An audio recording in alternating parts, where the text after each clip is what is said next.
Welcome back to the WHHI-TV Daily News. With me now is Weston Newton, and he is a state representative, and we have a lot to talk about today. But the first thing we're going to talk about is a little bit of congratulations are in order for USCB as they celebrate their 20th anniversary of offering four-year degrees. Weston, thank you so much for being here today. Let's jump right in and tell us how that came to be. Well, it's a pleasure to be with you today, and thanks. It's amazing how quickly 20 years passes, but as we approach this anniversary and think back on where we were, Jane Upshaw was our chancellor, working with some local folks, Dick Stewart and Wes Jones, who was on the board at the University of South Carolina at the time. There was a discussion about four-year degree granting status, and it was time to take USCB to the next step.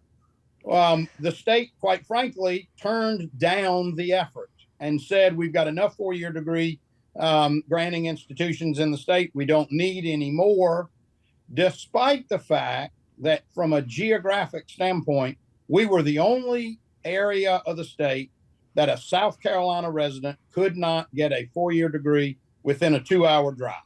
Interesting. Very interesting. So, I mean, it was part of the narrative at the time that we were a donor county, that the folks in Columbia loved to get our tourism dollars and checks, but they didn't necessarily like state investment in this part of the state.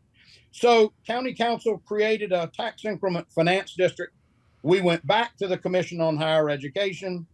We said, great news. We've got $40 million to give to the state in state-owned infrastructure, buildings and development, and we intend to build a Bluffton campus for USCB, another technical college facility, TCL, across the street, and it is conditioned on giving us four-year degree granting status. We essentially made the state a deal that was too good to turn down, despite having first said no to the region. Yeah, it certainly does sound like too good to pass up. The interesting thing is, in saying yes, we still had to commit that we would not ask for more per pupil funding from the state for 5 years. Wow.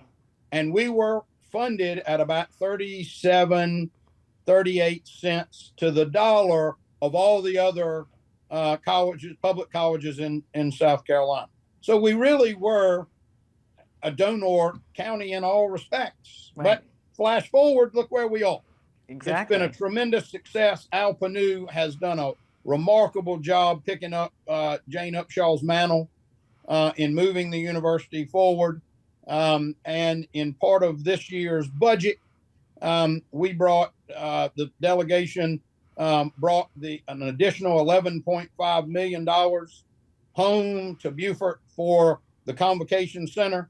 And that's the cumulative amount we've gotten is over $35 million to bring that home. And so to think about where we were 20 years ago, the celebration that we have upcoming, and the state investments that we're now able to bring home, great things in store for the university. And so let's talk, we got about a minute left. We're going to talk to you after the break as well, because there's still a lot more to discuss. But just real quickly before the break, tell us about some of those upcoming things that you mentioned that's getting exciting.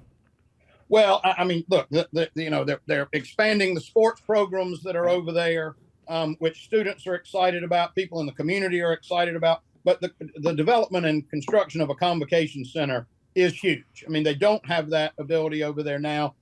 Beaufort County doesn't really have any kind of facility like that anywhere in the county. Right. So the opportunity, not just for the university to have a place for graduations and events, but also to have that type of facility available for community use. The list goes on and on about how beneficial that could be and for what type of events and how. And it continues the vision of the university. Our citizens in this part of the state are just as deserving of a public state college experience as anywhere else. And all right, so I'm going to cut you off there, but we're going to pick this back up after a quick break, so make sure you don't go anywhere so we can get the second half of what we're going to chat with Representative Newton. So stay with us.